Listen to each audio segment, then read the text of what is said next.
सलीम साफी साहब का भी इसके ऊपर कमेंट ले लेते हैं। खासतौर पे जो पॉलिटिकल हम बात कर रहे हैं कि ईरान को भी और अमेरिका को भी पॉलिटिकली इस मामले को सेटल करने के लिए कुछ डोमेस्टिकली भी ऑफ रैम्प चाहिए होगा।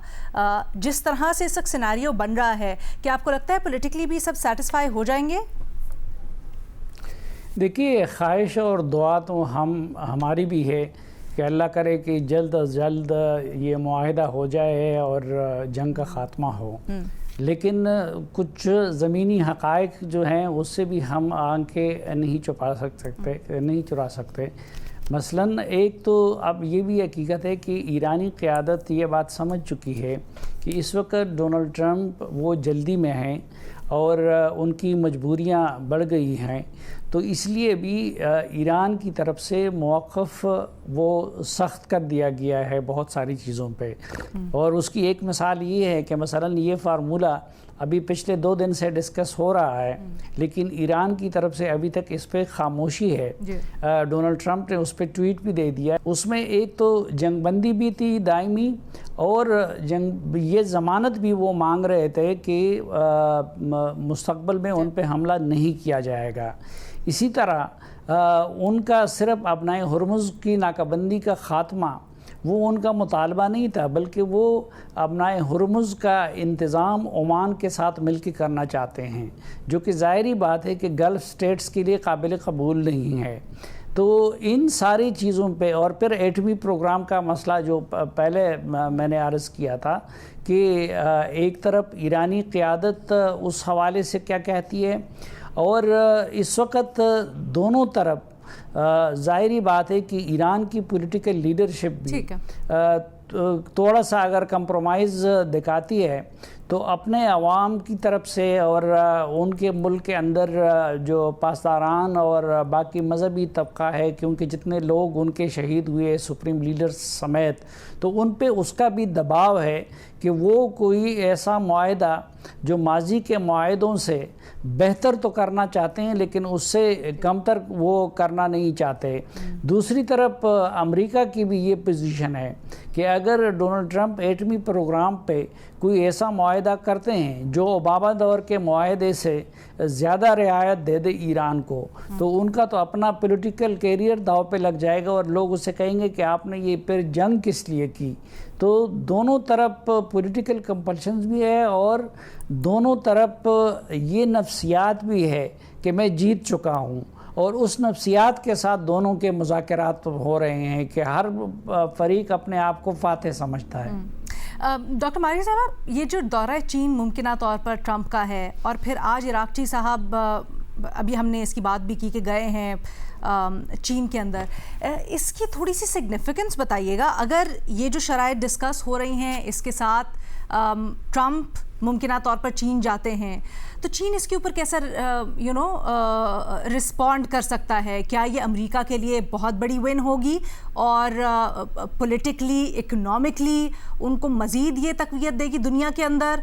चीन के लिए ये कैसा सेट इन करेगा, या फिर चीन इस वक्त ये चाहेगा कि किसी ना किसी तरह जंग ख़त्म हो, हॉर्मुज़ खुले एंड सो ऑन? देखिए, मामला थोड़े से जरा ज्यादा पेचीदा हैं। ये एक तरफ तो ईरान अमेरिका की जंग है, दूसरी तरफ ईरान और चीन की जंग भी है। इस लिहाज से कि जो ईरान और चीन की जंग भी है, जो वो चीन और अमेरिका के दरमियान जो ताल्लुकात हैं उसको देख रहे हैं।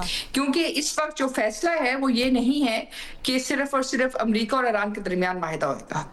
ये बात भी तय करनी है कि ईरान और चीन के दरमियान जो ताल्लुकात हैं वो किस सतह के ऊपर आके रुकेंगे।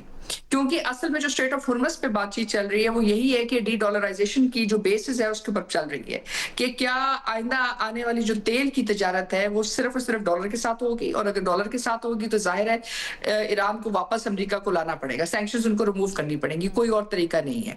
अगर वो नहीं लेके आते तो यूएई उल्टा हो जाए, सीधा हो जाए, वो गैप नहीं कवर कर सकता जो ईरान का तेल करेगा।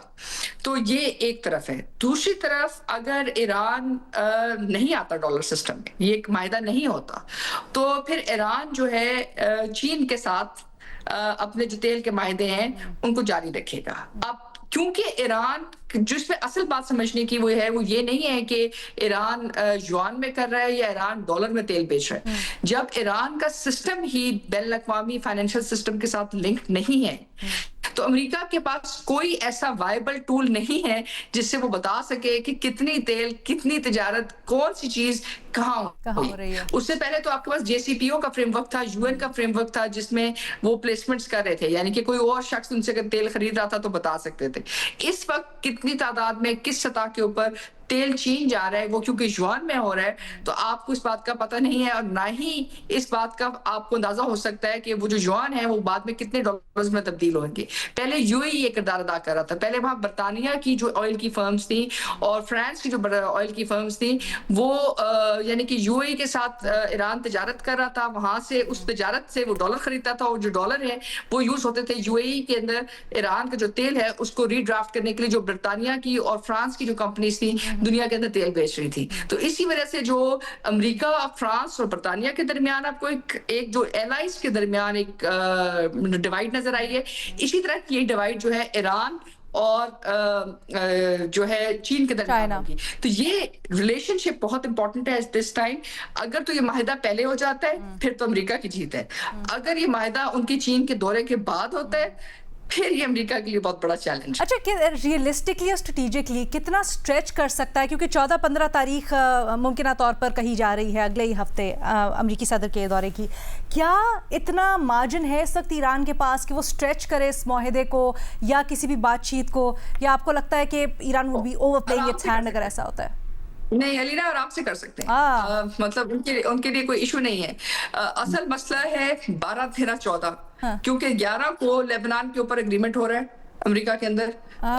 मतलब जो एक लॉन्ग टर्म फ्रेमवर्क एटलीस्ट या कोई भी एक वर्केबल फ्रेमवर्क देगा, तो उसके बाद 12, 13 है और 14, 3 या 4 दिन है। उसमें अगर वो पाकिस्तान आते हैं तो 14, 13 होगा, और अगर नहीं आते तो फिर वो सीधा जाएंगे चीन, और अगर सीधा चीन जाते हैं और फिर उसके बाद आके माहिदा होता है तो फिर टर्म्स ऑफ एंगेजमेंट तो 100% चेंज हो जाएंगे।